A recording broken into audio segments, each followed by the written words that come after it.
विकसित भारत संकल्प रथाचे स्टेशन चौक येथे स्वागत। शेकडो नागरिकांनी घेतला विविध योजनांचा लाभ। विकसित भारत संकल्प यात्रेच्या निमित्ताने सांगलीमध्ये दाखल झालेल्या संकल्प यात्रेचे स्वागत स्टेशन चौक येथे करण्यात आलं। या निमित्त स्टेशन चौक येथे आयोजित विविध शासकीय योजनांच्या स्टॉलला शेकडो नागरिकांनी भेटी देऊन लाभ घेतला। महापालिका आयुक्त सुनील पवार यांच्या मार्गदर्शनाखाली या ठिकाणी 19 जानेवारीपर्यंत विकसित भारत संकल्प यात्रा सुरू राहणार आहे। आज रविवारी सकाळी 10 वाजता स्टेशन चौक येथे विकसित भारत संकल्प यात्रेचे स्वागत करण्यात आले। यावेळी महापालिका उपायुक्त राहुल रोकडे, माजी नगरसेविका सुनंदा राऊत, सामाजिक कार्यकर्ते सुजित राऊत, संजय गांधी निराधार समितीच्या अध्यक्षा सुरेखा मोरे, भाजपा पदाधिकारी श्रीकांत शिंदे यांच्यासह महापालिकेचे सहाय्यक आयुक्त सहदेव कावडे, सचिन सागावकर, वैद्यकीय आरोग्य अधिकारी डॉक्टर वैभव पाटील, डॉक्टर वर्षा पाटील, डॉक्टर प्रथमेश पाटील, नगर अभियंता भगवान पांडव, स्वच्छता निरीक्षक धनंजय कांबळे, वैभव कुदळे, जनसंपर्क अधिकारी धनंजय हर्षद, सिस्टीम मॅनेजर नकुल जकाते, महापालिकेचे ब्रँड अँबॅसिडर दीपक चव्हाण यांच्यासह मान्यवर उपस्थित होते। दरम्यान दुपारी आमदार सुधीर गाडगीळ यांनीही सदर ठिकाणी भेट देऊन माहिती घेतली।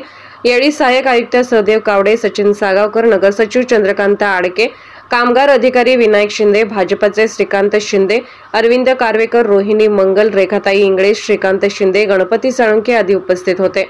यावेळी आमदार सुधीर गाडगीळ यांच्या हस्ते आयुष्यमान कार्ड पात्र लाभार्थी यांना कार्डचे वाटप करण्यात आले।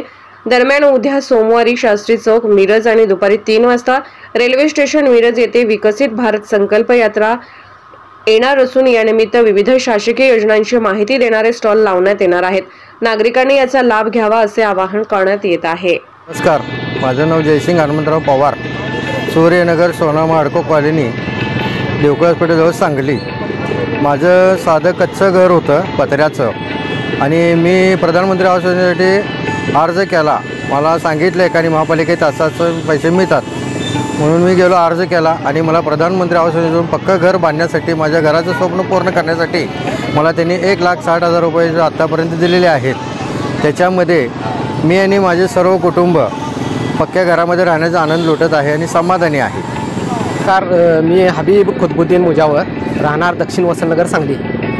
तर प्रधानमंत्री आवास योजनेअंतर्गत मी महापालिका क्षेत्रात अर्ज केला होता नवीन घर बांधण्यासाठी आणि त्यानंतर फाईल सबमिट करून मी पूर्ण पूर्तता केली। महापालिकेने ही चांगलं सहकार्य केलं। ही योजना खरोखरच सुंदर आहे असं त्यात हे झालं आणि अर्ज केल्यानंतर मला प्रथम हप्ता हा 1,00,000 रुपयेचा मिळाला, नंतर द्वितीय हप्ता हा 60,000 रुपयेचा मिळाला आणि तृतीय, चौथा, पाचवा हे काय जे काय पुढची प्रोसेस आहे ते एक प्रोसेसमध्ये आहे आणि तोही मिळून जाईल असं हे होतं आहे। हे केंद्र शासनाची आणि राज्य शासनाची खूप सुंदर योजना आहे आणि लोकांनी याचा खरोखरच लाभ घ्यावा असं मी त्यांना आवाहन करतो। कारण घर पूर्ण व्हावं एक प्रत्येकाचं स्वप्न असतं आणि ते आजच्या महागाईच्या काळात पूर्ण स्वतःच्या ह्याच्यावर बांधणे किंवा आपल्या बचत हे करणे हे फार जिकिरीचे आहे। त्यात प्रधानमंत्री आवास योजनेचा एक काडीचा आधार जरी म्हटला तर आपण ते वावगं ठरणार नाही। खूप सुंदर हे आहे आणि ह्यांच्यामुळं या योजनेमुळं माझं घर आता पूर्ण झालेलं आहे आणि लोकांनी पण या योजनेचा लाभ घ्यावा असं मी त्यांना आवाहन करतो। धन्यवाद। धन्यवाद। केंद्र सरकारने ही योजना चालू केली, खरोखर नरेंद्र मोदींचे मी आभार मानतो।